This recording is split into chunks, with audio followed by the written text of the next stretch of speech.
UPSC 2024 का question है। इसमें L1 L2 आपका रेगुलर दिया गया है और L3 रेगुलर नहीं है। देखना इसमें से ABCD में से कौन हमेशा यानी कि ऑलवेज लिखा है तो हमेशा ट्रू होगा। तो C और D आपके हमेशा ट्रू होंगे।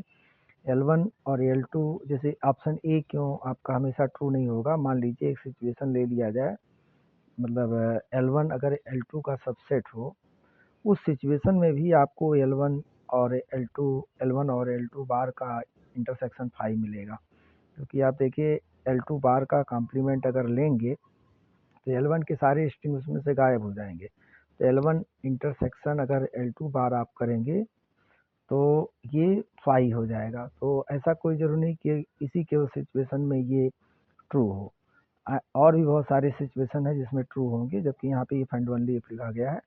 तो इसका मतलब केवल उसी सिचुएशन में 5 होगा, ऐसा नहीं है। इस सिचुएशन में भी 5 आएगा, तो इस नाते ये हमेशा ट्रू नहीं हो सकता है। बी आपका ऑप्शन देखा जाए, बी ऑप्शन में अगर आप देखिए ऐसा सिचुएशन हम ले लें कि L3 आपका L1 का सबसेट हो, प्रॉपर सबसेट, तो उस सिचुएशन में L1, अब L1 चूंकि आपका रेगुलर है तो L3 के सारे स्ट्रिंग L1 में है, तो L1 यूनियन अगर आप L3 करेंगे तो जाहिर सी बात है that will be equal to L1, और L1 आपका रेगुलर दिया गया है, तो ये ऑप्शन भी हमेशा सही हो ऐसा कोई ज़रूरी नहीं है। सी ऑप्शन जो है आपका वो ट्रू है, क्योंकि वो तो प्रॉपर्टी बेस्ड है। अगर L3 रेगुलर नहीं है तो 100% L3 का कॉम्प्लीमेंट भी रेगुलर नहीं होगा। ये रेगुलर लैंग्वेज की प्रॉपर्टी है, तो इसमें कोई टेंशन नहीं है।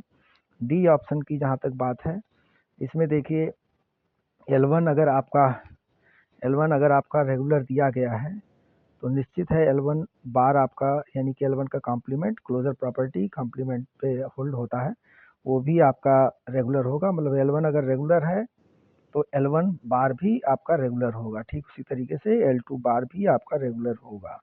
और फिर आप यूनियन का क्लोजर प्रॉपर्टी लगा के L1 का कॉम्प्लीमेंट यूनियन L2 बार, ये भी आपका रेगुलर मिल जाएगा। इस नाते ये क्लोजर प्रॉपर्टी ऑफ यूनियन का है, मतलब क्लोजर प्रॉपर्टी यूनियन लॉ पे होल्ड होता है, वहाँ से आपका ट्रू हो जाएगा। तो सी डी हमेशा ट्रू होंगे।